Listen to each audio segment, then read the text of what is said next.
Shalom, selamat pagi Bapak Ibu, saudara-saudari yang dikasihi Tuhan. Bersyukur kepada Tuhan, Tuhan baik dan Tuhan terus menganugerahkan kekuatan, kesehatan sampai hari ini. Sebelum kita mulai mendengarkan firman Tuhan, mari kita akan berdoa terlebih dahulu. Bapa di surga, kami mengucap syukur buat pagi hari ini. Kami mendapat kesempatan lagi untuk bersekutu dengan Tuhan, sekalipun kami tidak bisa berjumpa secara fisik dengan jemaat-Mu, tetapi kami bersyukur, kami percaya, Engkau hadir dan Engkau memberikan kekuatan lagi kepada kami. Biarlah puji-pujian yang sudah kami naikkan menyenangkan hati Tuhan. Dan kami percaya Tuhan disenangkan dan Tuhan akan berkati kami lagi lewat pemberitaan firman Tuhan. Sehingga pada pagi hari ini kami boleh menjadi orang-orang yang hidup dalam kemenangan, kami tetap sehat, kami tetap kuat, kami tetap diberkati, dipelihara, dilindungi Tuhan. Dan biarlah di masa-masa yang sulit, masa yang sukar seperti sekarang ini, kami tetap semangat, kami tetap mendapat kekuatan yang baru dari Tuhan. Terima kasih, kami mengucap syukur untuk hari ini. Berfirmanlah, kami siap mendengar. Dalam nama Yesus Tuhan, Juru Selamat kami sudah berdoa. Yang percaya berkata, amin. Puji Tuhan, pagi hari ini saya akan berbicara tentang menanti-nantikan Tuhan. Menanti-nantikan Tuhan yang saya ambil dari Yesaya pasal 40 ayat 29 sampai 31. Yesaya pasal 40 ayat 29 sampai 31.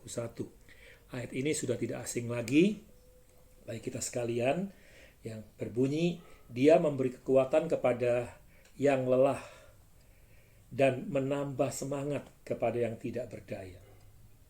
Orang-orang muda menjadi lesu dan menjadi lelah dan lesu, dan teruna-teruna jatuh tersandung. Perhatikan, tetapi orang-orang yang menanti-nantikan Tuhan mendapat kekuatan baru. Mereka seumpama raja wali yang naik terbang dengan kekuatan sayapnya. Mereka berlari dan tidak menjadi lesu. Mereka berjalan dan tidak menjadi lelah. Amin.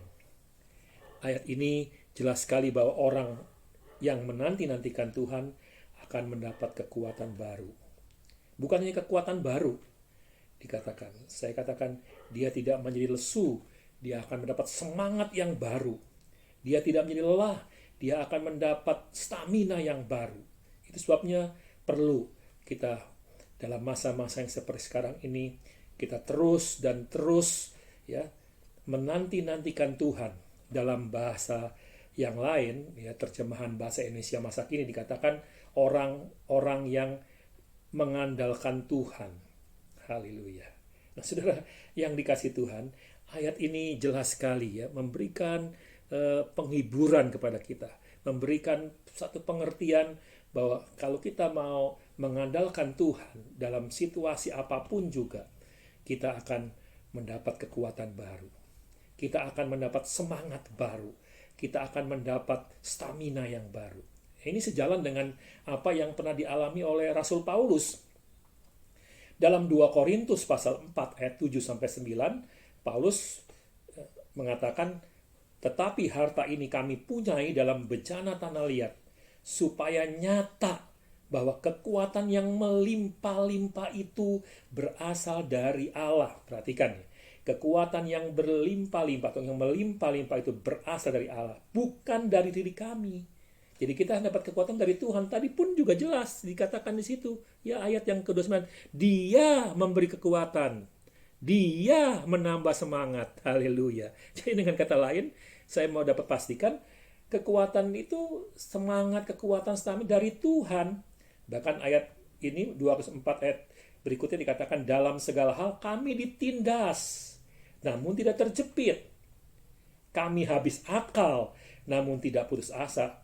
Paulus pernah mengalami tertindas, habis akal, nggak bisa berpikir jernih mungkin sekarang.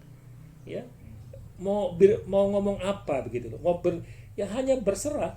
Tapi dikatakan kami dianiaya, tapi tidak ditinggalkan. Kami dihempaskan, tapi kami tidak binasa. Perhatikan saudara, hidup kita ada dalam tangan Tuhan. Haleluya. Menanti-nantikan Tuhan, itu saya katakan tadi, mengandalkan Tuhan. Mengapa kita harus menantikan Tuhan? Karena kita nggak tahu Waktu Tuhan itu bukan waktu kita. Nah, kita diajar untuk sabar. Ya. Jadi dengan kita nggak tahu kapan Tuhan bisa menolong kita, kita sudah berdoa mungkin dalam pergumulan apa, saya nggak tahu ya. Mungkin pergumulan pekerjaan, pergumulan keluarga, pergumulan jodoh, dan sebagainya. Melalui kesabaran dan ketekunan, kita akan menerima apa yang dijanjikan Tuhan. Haleluya. Ya, dan saya katakan segala sesuatu yang dijanjikan Tuhan tidak ada yang terlambat dan juga tidak terlalu cepat. Dia selalu menolong kita tepat pada waktunya. Jangan merasa lelah dan putus asa saat menantikan pertolongan Tuhan. Sebab orang yang menanti-nantikan Dia, orang yang mengandalkan Tuhan, mendapat kekuatan baru. Dia memberi kekuatan kepada yang lelah, menambah semangat kepada yang tidak berdaya, dikatakan. Sehingga kita sanggup melewati, perhatikan, sanggup melewati badai persoalan sebesar apapun. Itulah sebabnya Nabi Yesaya mendorong kepada kita untuk tetap menantikan Tuhan.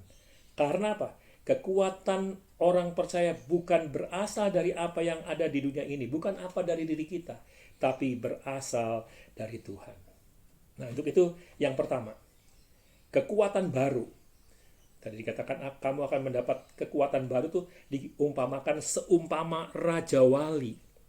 Mengapa Tuhan memberikan contoh kekuatan Raja Wali? Ya, kok tidak burung yang lain? Tahukah saudara?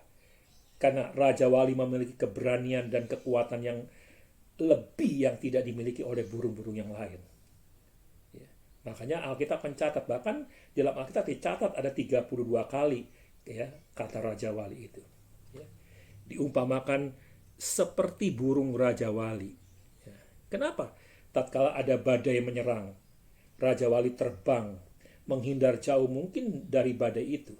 Tetapi ia membiarkan dirinya berada di dalam badai dengan membentangkan kedua sayapnya untuk mengikuti kemana arah putaran badai itu. Wah, digambarkan bagai Raja Wali. Nah, jadi dengan menyerap kekuatan badai, si Raja Wali dapat terbang semakin tinggi di angkasa. Jadi kita orang-orang yang mengandalkan Tuhan, orang yang menantikan Tuhan, dia seperti Raja Wali, dia bisa menembus badai, dia bisa melawan badai, ya, terbang bersama badai. Ini cara untuk melatih sayapnya sehingga ia semakin kuat dan kokoh. Kedahsyatan badai justru berdampak positif bagi burung Raja Wali itu sendiri. Apa saja nilai yang lebih dari burung Raja Wali? Ayub mengatakan, Ayub 39 ayat 30, atas perintahmu lah Raja Wali terbang membumbung. Jadi terbang membumbung itu ada perintah Tuhan. Dan membuat sarangnya di tempat yang tinggi. Membuat sarang aja di tempat yang tinggi. Haleluya. Burung Raja Wali memiliki kebiasaan yang unik. Dia selalu terbang tinggi di atas badai, bukan di dalam atau di bawah badai. Nah, karakter seperti itulah yang harus dimiliki oleh setiap orang percaya, saudara dan saya. Memiliki keberanian untuk menghadapi badai persoalan. Jangan cari persoalan dalam hidup ini. Ya, sama orang kalau bikin skripsi itu, kalau dia cari persoalan justru akan menjadi masalah. Ya. Makanya kan latar belakang masalah itu apa? Temukan masalah, bukan cari masalah. Nah, kadang-kadang bikin judul dulu itu namanya memaksakan masalah. Tapi coba kita himpun dulu data, ya, ada masalah-masalah apa, temukan, baru kita bisa bikin judulnya gitu, ya. Kan begitu di bab 1 biasanya kalau bikin skripsi. Namun kenyataannya banyak orang seni yang justru larut dan tenggelam dalam badai persoalan. Saya tidak tahu pagi hari ini saudara punya persoalan apa. Mungkin sakit penyakit, mungkin sedang bergumul dengan pekerjaan, dengan keuangan, masalah keluarga. Seringkali kita dikalahkan oleh situasi atau keadaan, ya, membuat kita frustasi, kecewa, putus asa, tidak ada harapan lain. Paulus loh, ditindas, dihempas, kehabisan akal, tapi tidak binasa. Tuhan menolong. Kunci untuk bertahan di tengah goncangan dunia adalah hidup mengandalkan Tuhan. Haleluya. Oleh karena itu, setiap kondisi apapun, tetap menanti-nantikan Tuhan, tetap mengandalkan Tuhan. Sebagai orang percaya, milikilah keberanian untuk mempercayakan hidup sepenuh kepada Tuhan. Inilah yang disebut mengandalkan Tuhan. Jadi mengandalkan Tuhan harus disertai dengan iman dan perbuatan. Iman apa itu? adalah percaya bahwa Tuhan sanggup melakukan. Itu iman. Belum lihat tapi percaya. Dan mengandalkan Tuhan itu berarti komitmen untuk melakukan apa yang dipercayainya. Nah, itu namanya iman dan mengandalkan Tuhan. Ada banyak ya orang yang tidak melakukan itu sehingga dia kalah. Nah, ada dampak yang luar biasa ketika seorang mengandalkan Tuhan dan menaruh harapannya pada Tuhan, yaitu diberkati secara berlimpah. Kenapa? Ya karena mengandalkan Tuhan. Dikatakan dalam Mazmur 146 ayat 5, Mazmur 146 ayat 5 mengatakan, berbahagialah orang yang mempunyai Allah Yakub sebagai penolong yang harapannya pada Tuhan. Jadi berbahagia, orang itu berbahagia, hatinya senang. Yang mempunyai Allah Yakub, yaitu Allah Yakub siapa? Allah Israel. Allah Israel apa ya? Allah ya Yehova, ya Yehova yang apa? Allah yang menyediakan, Allah yang menyembuhkan, Allah yang memberkati. Haleluya ya, sebagai penolong yang harapannya pada Tuhan. Itu yang pertama. Ya, dikatakan tadi kekuatan baru. Ya. Lalu yang kedua, dikatakan tadi tidak menjadi lesu. Ini apa? Semangat baru. Orang tidak menjadi lesu. Lesu itu merasa lemah, lelah, letih. Ya, dulu iklannya apa tuh? Tonikum bayar atau apa? Zaman dulu waktu tahun 70-an ya. 4L, lemah, letih, lesu, lelah. Tidak bersemangat. Makanya saya katakan poin yang kedua ini semangat baru. Penat, nggak ada tenaga lagi. Loyo mungkin kalau ya. Amsal 18 ayat 14 mengatakan orang yang bersemangat dapat menanggung penderitaannya. Semangat. Seringkali hari ini kita banyak dengar. Tetap semangat, tetap sehat, tetap diberkati Tuhan, tetap melayani Tuhan. Haleluya. Ya, tapi siapa akan memulihkan semangat yang patah? Jangan sampai patah semangat. Ya, hilang pengharapan kita. Kita tidak lagi mengandalkan Tuhan. Tidak lagi menanti-nantikan Tuhan. Kita melihat dan mendengar betapa dunia dipenuhi dengan goncangan demi goncangan. Apalagi di masa pandemi ini. Dengan PPKM darurat. Sudah tahu ya, pemberlakuan pembatasan kegiatan masyarakat. Jadi ya, semua serba dibatasi dan memang ya jadi berbeda. Ya. Semua terasa sekali dampaknya. Jalan-jalan menjadi sepi lengang. Aktivitas warga menjadi terhenti. Banyak kantor tidak beroperasi. Ini berimbas kepada perekonomian, perdagangan, ya, tugas, ya, juga industri, pendidikan, apalagi sekarang ini terasa sekali anak-anak nggak bisa lagi sekolah tatap muka, harus daring dan lain sebagainya. Ini dampaknya semua. Belum lagi suara sirene, ambulan yang setiap saat. Tapi saya lihat beberapa ini sudah nggak dibunyikan. Ini membuat orang menjadi cemas dan takut. Situasi yang mencekam, jalan-jalan ditutup. Ya, kita bersyukur PPKM ini mungkin hanya sampai tanggal 26 saja. Digoncang. Nah, saudara-saudara, kita harus lihat ya. Makanya kita harus punya semangat. Wajar jika kita mengalami takut, khawatir, cemas gitu, tentang hari esok apalagi ya. Nah, itulah sebabnya Alkitab menasihati kita. Amsal 27 ayat 1 mengatakan, jangan memuji diri karena hari esok, karena engkau tidak tahu apa yang akan terjadi hari esok. Kita nggak tahu. Nah, inilah perlunya kita menyerah sama Tuhan. Hidupku, aku pasrah sama Tuhan. Biar Tuhan yang mengatur langkah hidup kita. Ya, hari-hari seperti ini kita lihat, ya, saya sering katakan ya, pengeluaran kita makin besar ditimbang hari-hari lalu. Ya. Namun sebagai anak-anak Tuhan, kita harus tetap kuat iman, percaya kepada Tuhan. Kenapa? Tuhan akan memberi pertolongan kepada orang-orang yang menanti-nantikan Dia. Bukan hanya kekuatan, tapi semangat. Hati yang gembira adalah obat. Haleluya. Dikatakan bahwa orang yang menantikan Tuhan akan mendapatkan kekuatan baru. Ya, tidak menjadi lesu, dapat semangat yang baru. Siapa itu yang menantikan Tuhan? Dia adalah orang-orang yang mengandalkan Tuhan dalam segala hal. Menjalani hidup ini tidak mengandalkan diri sendiri. Tidak mengandalkan kekuatan. Tidak mengandalkan kepintaran. Ya. Tidak mengandalkan kegagahannya. Jangan kita bilang kita bisa. Banyak yang tumbang sekarang ini. Uang tidak ada artinya. Ya, hari-hari ini mungkin orang-orang bisa merasakan uang bukan segala-galanya. Apalagi orang yang sedang membutuhkan oksigen cukup mahal.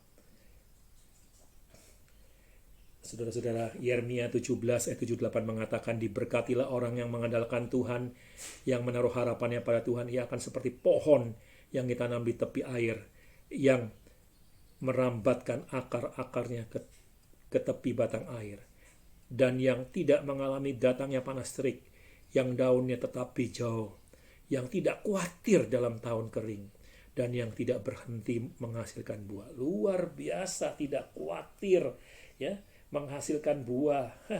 Sebaliknya orang yang tidak mengandalkan Tuhan, dia mengandalkan manusia, tidak menaruh harap pada Tuhan, dia akan mengalami terkutuk lah katanya. Orang yang mengalami manusia. Saudara-saudara, ya luar biasa ini, seperti pohon merambatkan akarnya. Ya, ada kehidupan, tidak mengalami panas terik. Tuhan perlindungan. Ini bicara tentang orang yang diberkati, yang mengandalkan Tuhan, orang yang diberkati karena mengandalkan Tuhan. Karena mereka apa? Karena mereka mengatasi permasalahan dengan bukan dengan kekuatan sendiri, tapi dengan kekuatan Tuhan.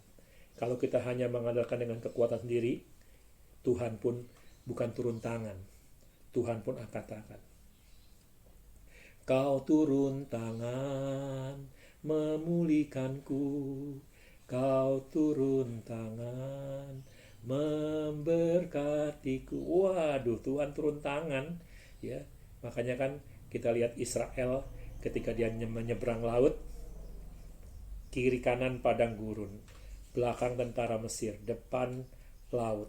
Tapi begitu angkat tangan kepada Tuhan, Tuhan turun tangan, laut bisa dibelah menjadi dua, bisa jadi kering. Ya, luar biasa. Jadi kalau kita angkat tangan, kita mengandalkan Tuhan, berseru, Tuhan yang turun tangan menolong kita.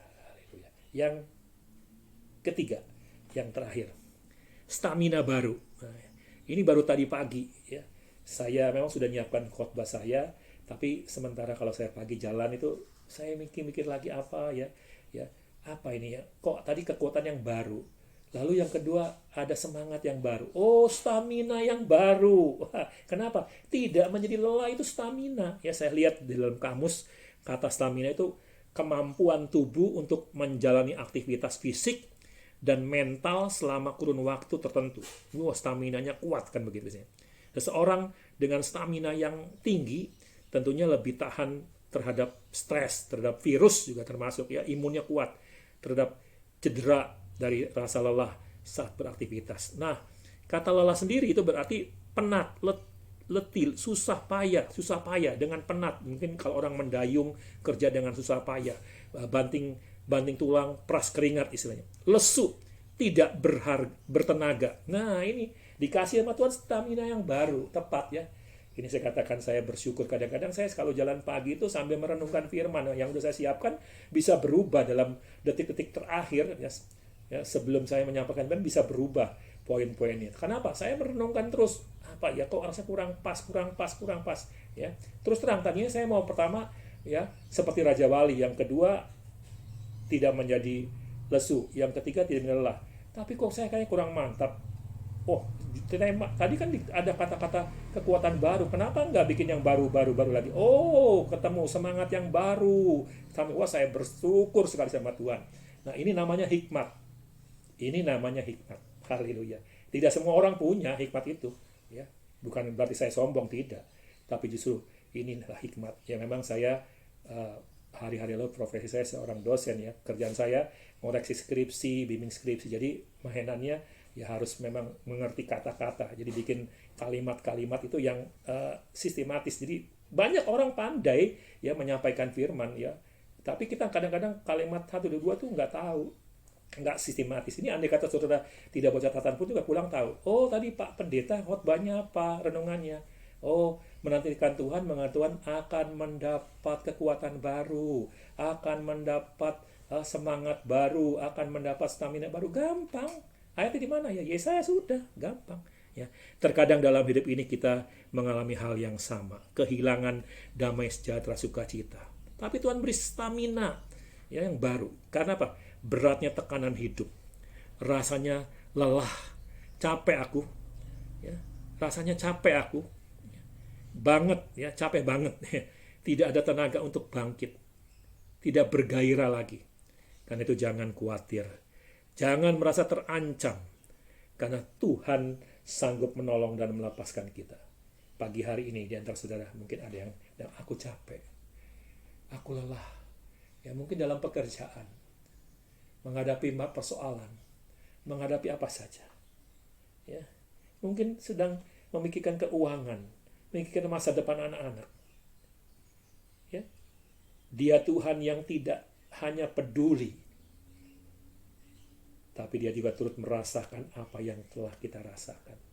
Dan ini mengatakan, Dia mengerti, Dia peduli persoalan yang kita hadapi. Ya, kita nggak usah khawatir. Ibrani 4 ayat 15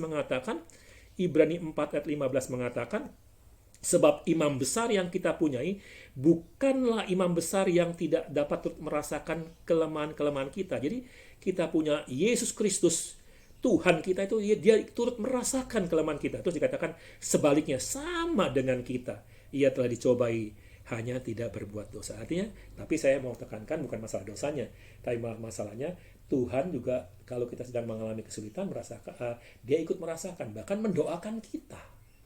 Haleluya, puji nama Tuhan. Ya.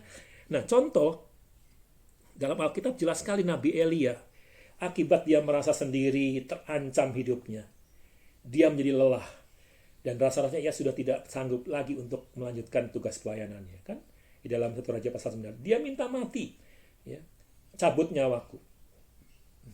Namun Tuhan tidak tinggal diam. Ketika staminanya nggak kuat, dikasih makan, ya, dilayani, ya, malaikat diutus untuk memberi makan supaya pas staminanya kuat. Haleluya, ya. 1 Raja 19 ayat 4 mengatakan, tetapi ia sendiri masuk ke padang gurun sehari perjalanan. Wah, jauhnya capek lelah. Lalu duduk di bawah sebuah pohon arar. Perhatikan, kemudian ia ingin mati, katanya. Cukuplah itu. Sekarang ya Tuhan, ambillah nyawaku. Aku tidak lebih daripada nenek moyangku. Dia membanding-bandingkan. Kita kadang-kadang jadi capek, lelah kalau kita banding-bandingkan dengan orang. Ya, iya. Kita mungkin sebagai suami, kalau kita punya istri, kita banding. Oh, kamu tuh nggak sama dengan istrinya seanu jalan. Itu jadi capek. Jangan dibanding-bandingkan.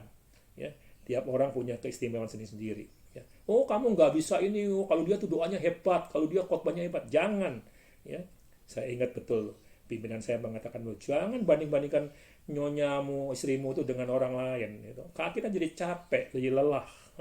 Ya, kita syukuri. Ya. Orang kalau mereka orang sudah dalam rumah tangga menikah, kita harus juga terima kekurangannya. Pasti punya kekurangan. Nah, mungkin saat ini kita merasa lelah dan tidak lagi bersemangat dalam melayani Tuhan. Ya, khususnya konteksnya melayani Tuhan kan Eli, ya, aku mau mundur dari pelayanan. Cukup sudah. Percuma sudah. Aku sudah berkorban banyak, tidak dapat apa-apa. Ingat, Tuhan tidak pernah meninggalkan kita. Jangan menyerah pada keadaan, tapi kuatkan hati. Jangan minta mati. Jangan minta selesai tugas pelayanan kita. Nanti kalau disuruh selesai betul-betul kita sakit, repot, ya. Memiliki sikap hati yang positif dalam segala situasi, serta kemampuan melihat masalah itu dari sudut pandang yang berbeda. Dimensi iman, kunci untuk menjadi orang Kristen yang kuat. Dengan menanti-nantikan Tuhan, yaitu mengandalkan Tuhan, maka kita akan menjadi kuat, mendapat stamina yang baru, tidak menjadi lelah dalam perjalanan hidup ini. Ya, dikatakan walaupun kita tidak menjadi lelah, tetap kuat. Dia memberi kekuatan. Terlepas dari rasa khawatir, takut, kecewa, cemas, putus asa, dan sebagainya. Karena memiliki Tuhan yang maha hadir, maha kuasa, maha tahu. Saya senang dengan present, omnipotent, omniscient. Ya. Jadi dia maha tahu, dia maha hadir, dia maha kuasa. Jadi kalau Tuhan dia hadir, oh masalah kita dia tahu, dia maha kuasa, dia bisa menolong, bisa menyembuhkan kalau sakit pun. Dia maha tahu, dia tidak tinggal kita, dia akan turun tangan. Kalau maha hadir, oh dia ada bersama dengan kita. Haleluya. Kita akan menjalani hidup ini dengan penuh semangat, ya. Ayo semangat, semangat, haleluya. Hidup di dunia ini memang diwarnai dengan berbagai permasalahan, tapi orang yang punya semangat memiliki kekuatan untuk menghadapinya. Kita dapat stamina baru, haleluya. Biarlah firman Tuhan pagi hari ini menguatkan kita. Menantikan Tuhan, mendapat kekuatan baru, mendapat semangat baru, stamina baru. Amin. Kita akan berdoa. Bapa, terima kasih buat firman-Mu. Sebentar kami akan berpisah dengan yang lain.